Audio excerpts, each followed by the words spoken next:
Bonjour à tous, bienvenue, j'espère que vous allez bien. Alors si vous avez constaté que les internautes partaient très rapidement de votre site internet, qu'ils ne restaient pas longtemps, qu'ils ne lisaient pas votre contenu, je vous invite à rester sur cette vidéo. Je vais vous donner 5 éléments à corriger pour pouvoir résoudre ce problème. Juste avant cela, je me présente, je suis Audrey Madeleine, la créatrice de faites-bouger-vos-idées.com. Et ma mission, c'est d'aider les entrepreneurs à créer un site internet magnétique qui leur ressemble et qui leur permet de développer leur entreprise. Alors, on y va pour ce fameux taux de rebond. Très rapidement, je vous explique ce que c'est que ce taux de rebond.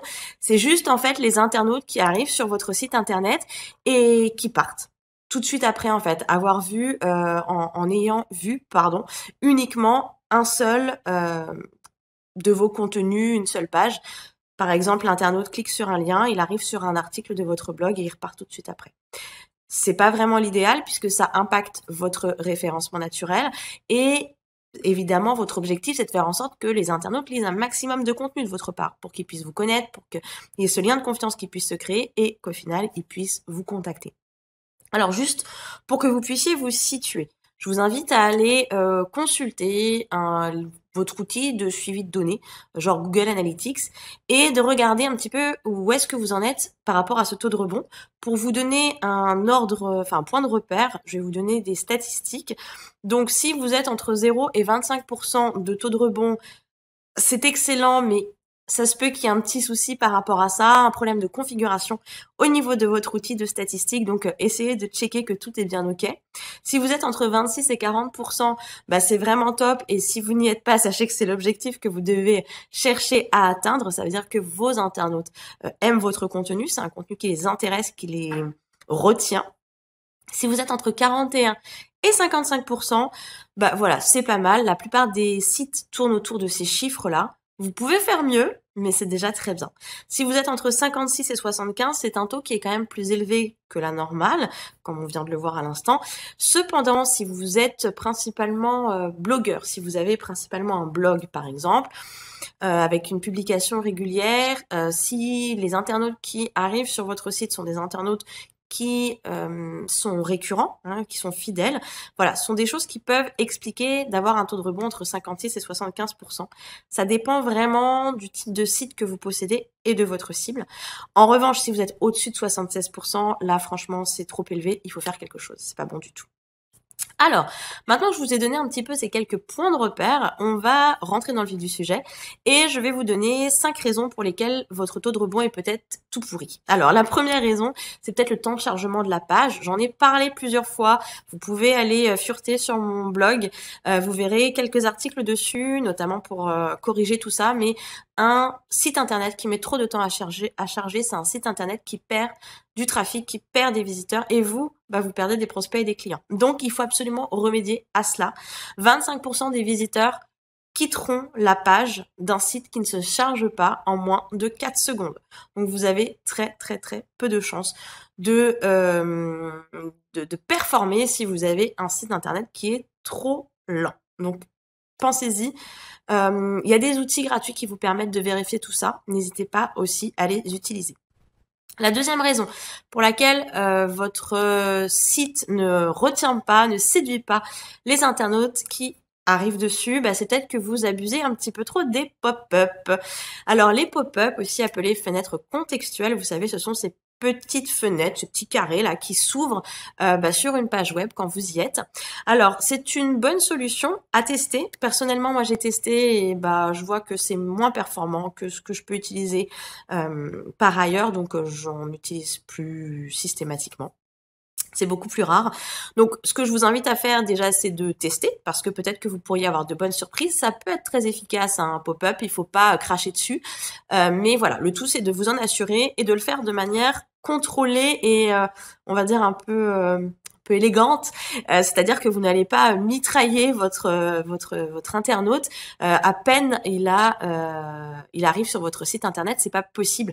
Vous pouvez pas lui demander de faire quelque chose alors qu'il découvre pour la toute première fois qui vous êtes, ce que vous faites. Enfin, et encore, parfois il a même pas le temps de comprendre vraiment ce que vous faites, qu'il y a le pop-up qui arrive comme ça et qui qui agresse. Donc, il faut vraiment éviter ça, éviter que l'internaute se sente agressé par votre demande. Donc, l'idée, c'est comme dans une conversation, vous n'allez pas comme ça de but en blanc face à une personne que vous ne connaissez pas en lui disant « achète mon produit, abonne-toi, abonne-toi ». Non, vous allez d'abord essayer de créer du lien, voir si ce que vous proposez peut l'intéresser et ensuite vous lui dites « bon, bah écoute, moi je peux t'aider, donc voilà ». C'est plutôt comme ça qu'on va aussi essayer de travailler sur votre site internet. Donc l'idée, c'est de faire en sorte que l'internaute ait le temps de faire votre connaissance avant de lui balancer votre pop-up. Si il se sent agressé par ce pop-up, qu'est-ce qu'il va faire? Bah, il va partir de votre site. Ça se trouve, il sera même pas... ça se trouve, il serait resté même malgré le pop-up, mais il trouve même pas la petite croix, vous savez, pour fermer la fenêtre. Donc au bout d'un moment, il va en avoir marre, il va se barrer. Et puis, bah voilà, il y en a qui trouvent tout de suite le X, mais qui sont tellement agacés, la petite croix, hein, quand je dis le X, qui sont tellement agacés d'avoir été sollicités trop rapidement, bah, qu'ils partent aussi sans même lire le pop-up. Donc, quel que soit le cas de figure, vous êtes perdant. Donc vraiment, vous pouvez tester le pop-up, testez-le, mais faites-le de manière soft. Ensuite, la troisième raison pour laquelle l'internaute peut quitter très très vite votre site, c'est que votre navigation n'est pas claire. C'est hyper frustrant. Moi, ça m'est déjà arrivé d'être sur un site où bah, j'ai été vraiment intéressée par... j'ai été arrivée via un article via une publication Facebook.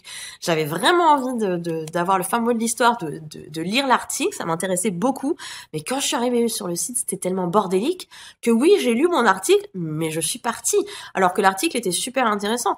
Mais le menu, ben, je l'ai même pas trouvé. Donc après, pour se diriger et naviguer sur le site, c'est un petit peu compliqué. Donc voilà, essayez vraiment de...